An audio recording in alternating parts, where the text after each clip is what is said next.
এখানে কাছে আমার মাসির বাড়ি, বাড়ির সামনে এটা রাধা কৃষ্ণ মন্দির। এই মন্দিরের পাশে যে পুকুর একটা আছে, এই পুকুরে খাবার দিলে বড় বড় 5-6 কিলো করে ওটা রুই কাতলা বাটা, বাটা 700-800 ওজন হবে। হ্যাঁ,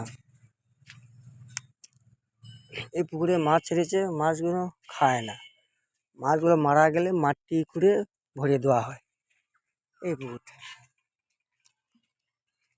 এটা রাধা কৃষ্ণ মন্দির, দেখতে পাচ্ছেন, খুব সুন্দর, আসলে বুঝতে পারবে, খুব আনন্দ হবে। এখানে পাশাপাশি 6টা না 7টা মন্দির আছে, আরও ভিতরে 12টা শিব মন্দির আছে।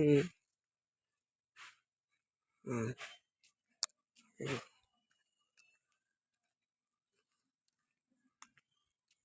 প্রচুর মন্দির আছে। হ্যাঁ,